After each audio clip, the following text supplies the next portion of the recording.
Thank you all very much for coming. It means a lot to have such a great showing. It's great to see everybody. Thank you, Tony. Really appreciate it. It's really nice. So I picked mushrooms tonight because when I think of spring, I think of mushrooms. When spring comes, I just want to pair everything with mushrooms. I want to pair fava beans with mushrooms and asparagus with mushrooms. And really, I can't think of anything that comes up in spring that I don't want to use mushrooms. So that's why we're doing mushrooms. I love them. I know that a lot of people don't like them. Is there anybody that doesn't like mushrooms in this room? One. Yeah, the youngest person in the room, probably. You'll grow into it. You just got to eat more mushrooms. Just keep eating them and eating them and eating them. Eventually, you'll really like them. Try different mushrooms. There are hundreds of different varieties of mushrooms. It's ridiculous, really, how many different kinds of mushrooms there are. Today, we're going to work with oyster mushrooms, cremini mushrooms, which are like mini portobellos, and king trumpet mushrooms. I picked these mushrooms because they're all mushrooms that you can find in your grocery store pretty readily. I didn't really go crazy. We could have done like chanterelles, or morels are coming into season pretty soon. We're not really seeing them yet, but we're sticking with things that I think everybody can find. But I would encourage everyone to go to the farmer's market and find the weirdest mushroom that you can find and cook with it, because they're probably delicious. I just love them. So that's why we're doing mushrooms. I'm from Steenbock's on Orchard. I don't know if anybody familiar with Steenbock's on Orchard. It's one of those places that a lot of people just don't know exists because it's on campus and nobody wants to go on campus to eat dinner. But we're in the Discovery building on campus. We have a small restaurant, a cafe, Aldo's Cafe, maybe more familiar with Aldo's Cafe. And then we do a huge catering business. So if you're in need of catering, on-site or off-site, Steenbock's, we do a lot. So it's a great little restaurant. We're part of the Food Fight restaurant group. It's great. So the dishes that we're going to do today, we're doing a mushroom tart. It's a very simple mushroom tart, something we serve a lot in the restaurant in catering. It's really, really easy. That's why I like it. So it's just puff pastry, which you can buy in your grocery store. Puff pastry, we cut it out with a little ring mold. It's small, you can kind of see how big it is. It's like this big, right? Cut it out in a ring mold, put it on a baking sheet and bake it at like 350 for 10-15 minutes until it's nice and golden brown. And then we just take something round, like a dowel, and just poke out the middle, or you could even use your finger. You just poke it out, and then we make a little filling, and we fill it, and it's really easy. So we're going to go through that, and then we're going to make mushroom bourguignon. It's a vegan, actually it's not vegan because we're using butter. It's a vegetarian version of like a beef bourguignon, which you might be more familiar with. Bourguignon refers to the wine. We use Burgundy wine. So Pinot Noir grapes, if you're not going to buy a Burgundy. You can use any dry red wine really, but technically you're supposed to use a bourguignon. This is something that I grew up with, a beef bourguignon. My grandma would make it regularly. I have a French grandmother. I don't know, does anybody else have a French grandmother? Or is a French grandmother? No? Okay. My French grandmother was very strict on how I would pronounce things. So I'm going to pronounce bourguignon the way my grandmother would force me. She would grab my throat. When I would say, anytime I would use an R, she'd grab my throat and and she'd do that, she'd make that sound. So I had to pronounce it. So it's bourguignon is the French pronunciation of this. You don't have to say it like that. Don't even, unless you really want to, you can do it. But so that's what we're gonna be doing today. So this is one of my favorite things. It really reminds me of my childhood. She always put mushrooms in, but we're just gonna replace it with mushrooms. So we're keeping it vegetarian.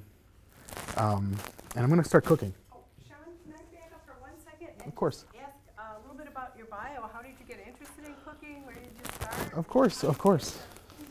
So I started cooking because I cooked in the kitchen with my grandma. That's what I did on Sundays, Saturdays, all week. I always cooked with my grandma, so it was great.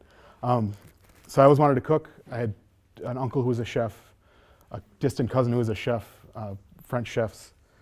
I had the pleasure and opportunity to go to France when I was a child and kind of see the culture. So I was always really in love with the table and being at the table and eating.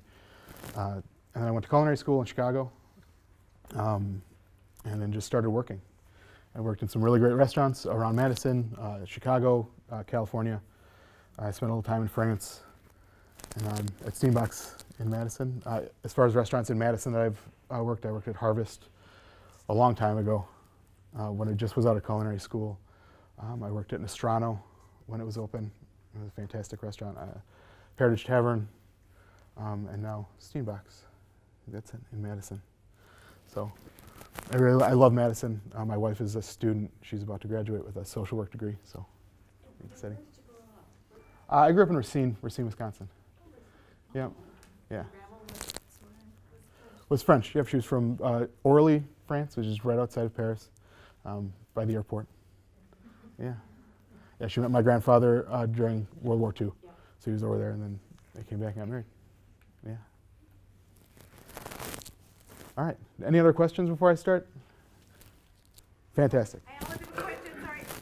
What was your favorite dish that your grandmother made? Beef bourguignon. Yay! Yeah. So this is my this is my favorite thing. Beef bourguignon. She'll serve it over rice, so we're gonna serve it over rice. We serve it over potatoes, like mashed potatoes. It's really good, or just like boiled potatoes. Anything, really, like anything like that. A starch, you can put it on almost any starch. It's a really wonderful dish. But this is my favorite. I always love the beef bourguignon. She put peas in here too. I never liked the peas. She always cooked the peas. She loved to cook really cooked vegetables, and I just never had a taste for overcooked peas. Just never did. Some people love it. It was just never my thing. So I don't put peas in. We'll leave the peas out. I'll start with a mushroom tart. So I'm going to cut all this up. I thought it'd be nice to cut some things. It's more interactive. And now I'm kind of rethinking that. This is going to take some time. So I'm going to cut this up. We'll turn this heat on. So what we want is we can use a saute pan. I want these to melt, so we're going to move those a little bit. All right. So get a saute pan. We're going to want to get it nice and hot. So anytime we're cooking mushrooms, mushrooms have a ton of moisture. And if you don't cook them quickly and with high heat, they just leach out all that water and they kind of poach instead of sear. So what we really want with mushrooms is to get a nice sear, to really get some color to our mushrooms. So while I'm chopping, I can talk about this book because this is about books, right? We're at a library, and I really love books.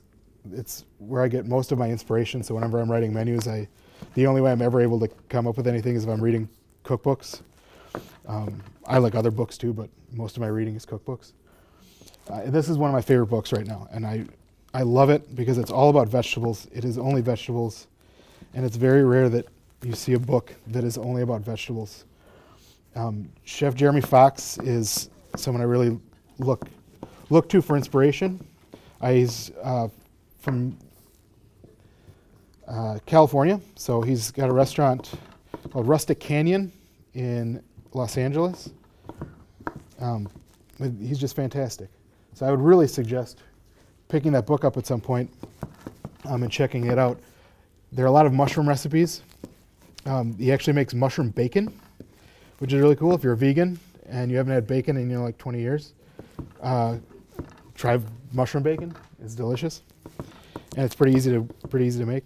This book is really neat because it has a lot of almost like condiments, things you could kind of preserve. So you go to the market and you buy a bunch of strawberries and you can make a sofrito. They have a recipe for a strawberry sofrito in there that is just outstanding.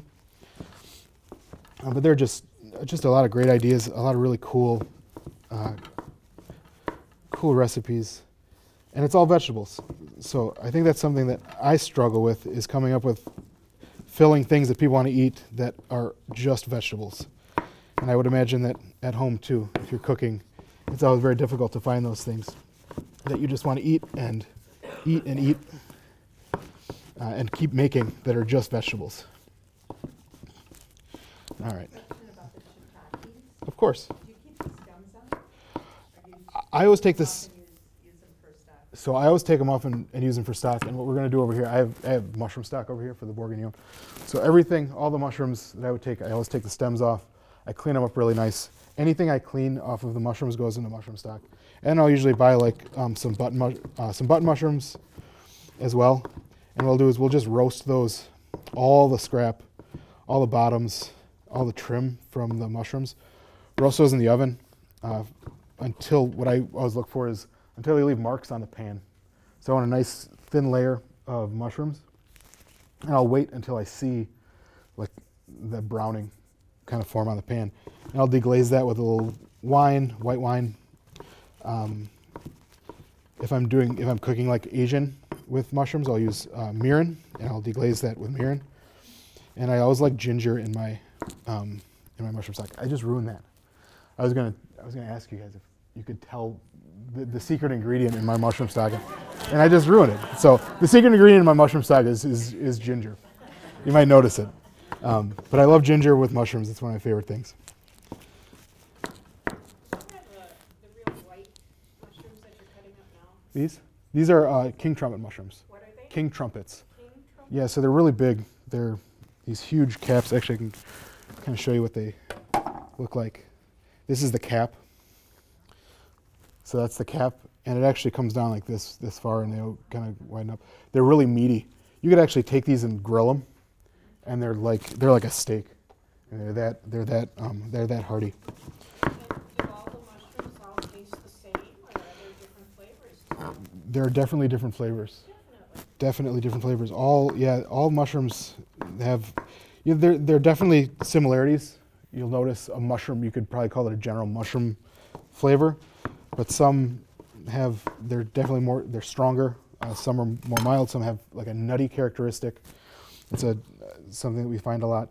Like these oyster mushrooms have kind of a nutty flavor, and then texture. So for me, mushrooms, for a lot of people, the reason they don't like them is because of the texture. So it's trying to find different mushrooms that, for people that don't like mushrooms, like my wife, she does not like mushrooms. She hates them. So we have to find mushrooms that she can eat. If I want to eat mushrooms, if we want mushrooms on a pizza, you have to find something special. And oyster mushrooms are something that she'll eat. All right. Oyster mushrooms? Any good grocery store. So like a Whole Foods or a Metcalf's or even a lot of like better pick and saves or Cops will have oyster mushrooms. You can usually find oysters. They're pretty common. King trumpets, you can definitely ask for them. If you want king trumpets, you could ask your grocer and say, I'm looking for king trumpet mushrooms. Would you be able to get those for me? And they'd get you king trumpet mushrooms.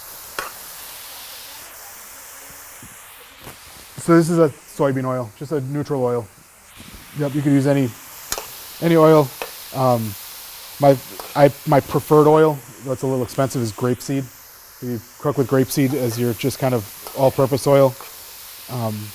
It's by far the best. So.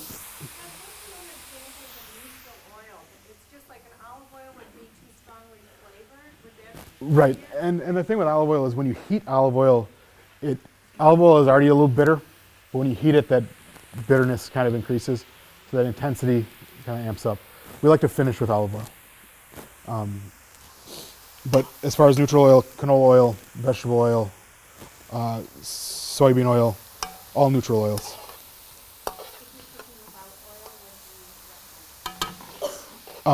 Cooking without fat at all. Tough, yeah. Oh,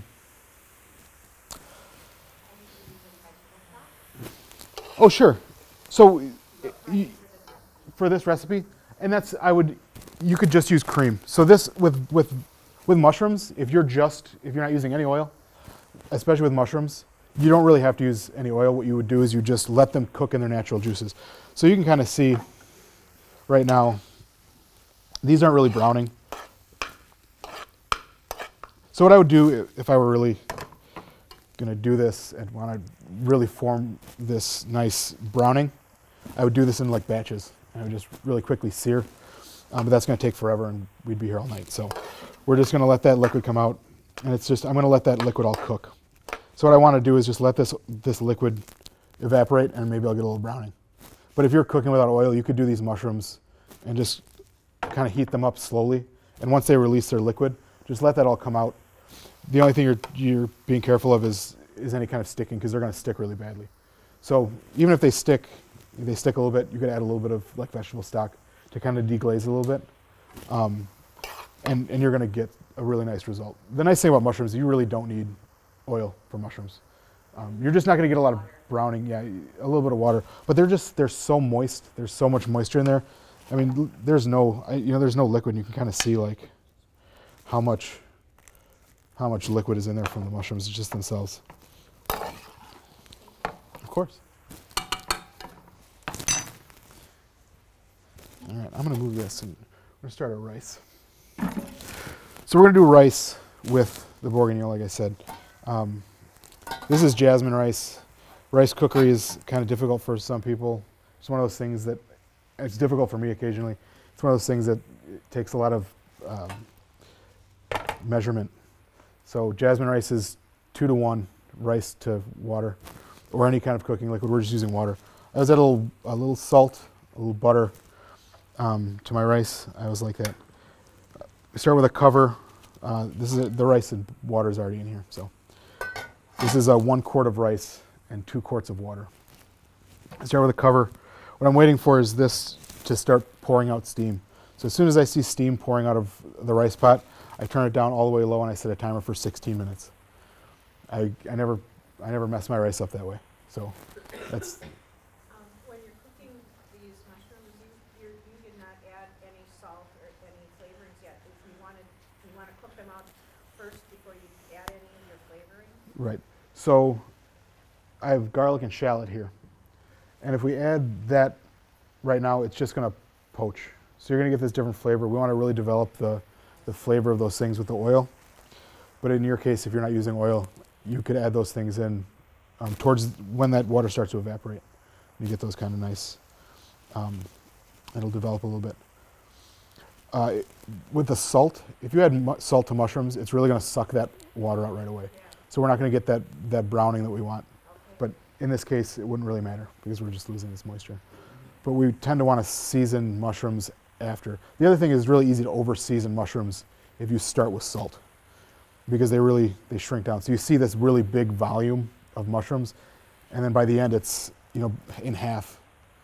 So if you've seasoned that volume, if most of us probably season that way by what we see, you're probably going to over-season. So you season it, it goes down, and you realize, oh, I seasoned for what I thought was this huge volume, but it's really just this little bit.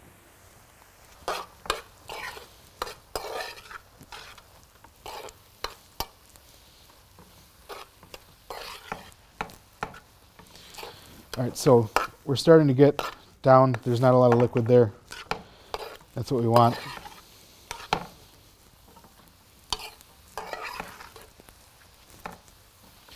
And we have our garlic and shallot. So we have a little thyme. So this is really a preference. I don't like to pick thyme. It's tedious and I don't think it's necessary. So I use whole thyme. I just throw the whole thing in there. I think you get the same thing. Some people like the that really fresh thyme flavor and like to throw it in at the end. And if you like that, then pick your thyme, chop it up a little and put it at the end. But I think this is a great way to get flavor, and it's easy, and you don't have to spend 15 minutes picking thyme. All right, so now you can kind of hear it starting to simmer a little bit. You're starting to get that sear, a little color. Depending on how much flavor you want to develop, you can really take this a long ways. You can almost get like a crispy texture, and that's kind of the cool thing about mushrooms. If you cook them far enough and you take enough moisture out, they get this really, really interesting texture. It's not that gooey, mushy texture that you think of. It's almost like a meaty, I guess is the best description of what you get when you really roast mushrooms hard. What's that? Yes, yes. And bacon and mushrooms, yes. Yes. That's all I'll say. Yes, yeah. Yeah. That is a winning combination. Okay, so we're going to add our garlic and our shallot. And this is maybe a shallot, a large shallot, and 3 cloves of garlic. Garlic and shallot and mushrooms, garlic, shallot, and mushrooms are just always adding those Scallion is another thing. If we're cooking mushrooms with Asian flavors, we'll do scallion and ginger and garlic. So we're going to cook this just a little bit. And really all I'm looking for is for that shallot to kind of present that aroma that I'm looking for. Same with the garlic. And we can get a little browning here. We don't want to brown the garlic, really, unless you like that flavor. If you like the flavor of toasty garlic, then by all means.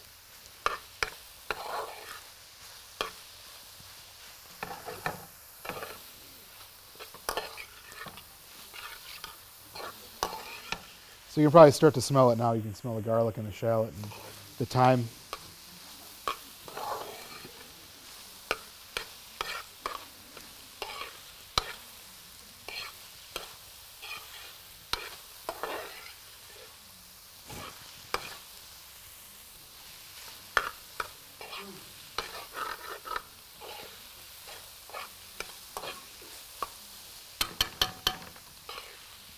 So at this point I'll add a little black pepper. I want to add the black pepper early so that it toasts a little bit and really gets toasted into there. I like that round flavor of black pepper instead of that really intense, fresh black pepper. And I have heavy cream. So I'm going to add some heavy cream.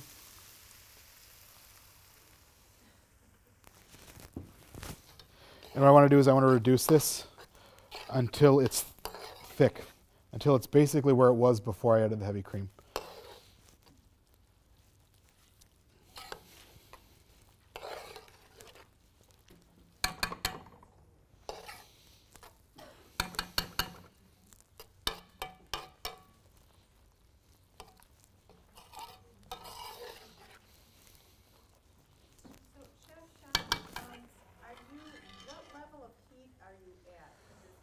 So I'm at high, and that's I like to cook mushrooms on high heat, generally. I want to get that as much browning as possible. I want to get the heat up. I'm going to try to get as much browning on the mushrooms as I can. Same with the cream. This is something you can kind of just stand over. It doesn't take very long, especially when you're working with high heat. You can get the cream in there and you can really just let it boil away. So now I'm going to take a little Parmesan cheese. This is Sarvecchio from Sartori. So this is Wisconsin's Parmesan. It's a really, really nice cheese. I'm just going to grate it in there.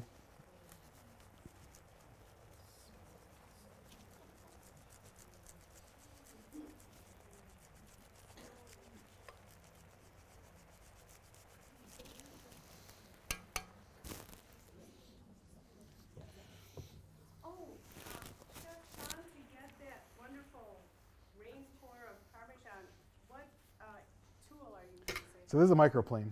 This is one of my favorite kitchen tools. They're really easy to find. You go to like Wisconsin Cutlery or any kitchen store and you can get one of these. And we do cheese on this. I do ginger on this.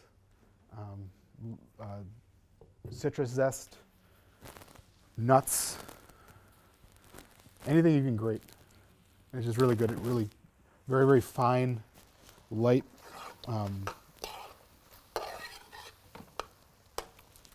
The grate is very fine. It's really, really nice. Yeah, they're wonderful. Yes? Maybe a very naive question. What is the difference between a shallot and an onion? So shallots are a little bit more intense. They have this pungent intensity, but they're not. But at the same time, they don't. It's a really weird. I have a hard time describing the difference between onion and a shallot. They're the same thing. So they're the same family. They're alliums, like garlic. They're all from that same family. They're just a smaller. They're a little sweeter than your traditional onion, but they're very strong. They have a very strong forward flavor, very distinct. I would use a shallot the way I would use one onion. So if I were going to use an onion, like a large onion, I would use one shallot. So you don't need quite as much of a shallot.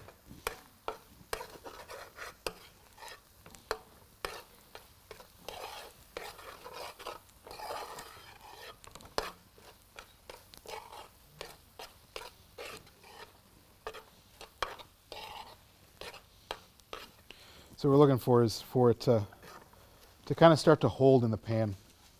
Or I can kind of drag my spoon through it and it'll hold, and it's getting really close.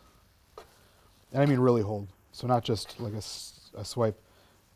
It should really, really set. Very, very close. Sure, of course. Yep. So if I go like that, you can kind of see how it falls.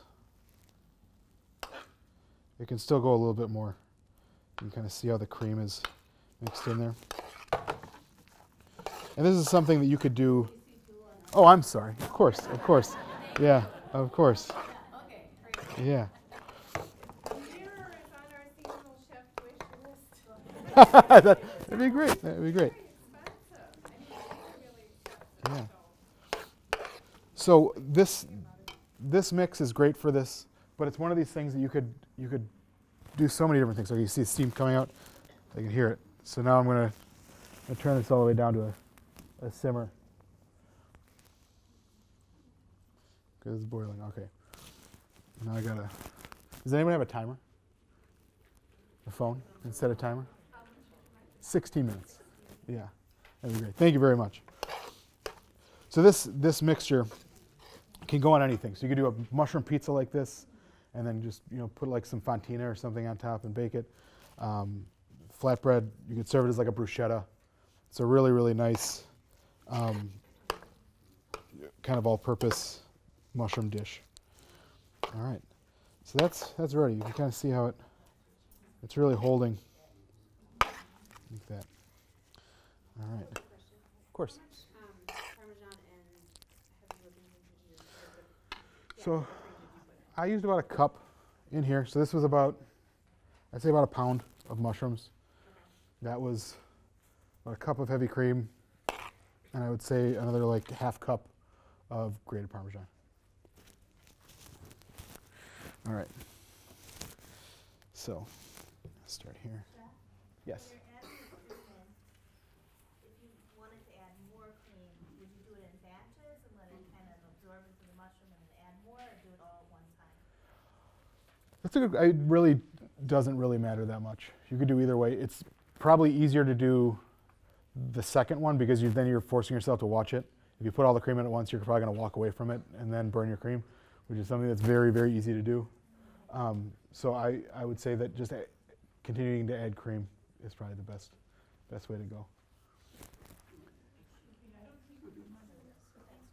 That is the bourguignon. So the tart is not. Yep. So this is the tart. We don't have the recipe for the tart. We just gave away the bourguignon. Yes. Yes, please. Yes, please. All right, so we're just going to do a very small little dollop of that. Just like that. Okay, so you're just going to take it. Yep. Okay. There's no ginger in the tart, but you could certainly add ginger. It'd be really nice in here. And Chef, we can do that too if you'd like. Yeah, so just like that, just a little bit. And then we might as well just do this too, because we have all this cheese.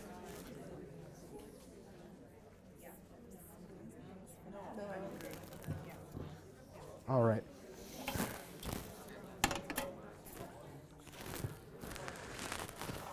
All right, so on to the bourguignon. Do I have gas? We need gas. We run out of gas.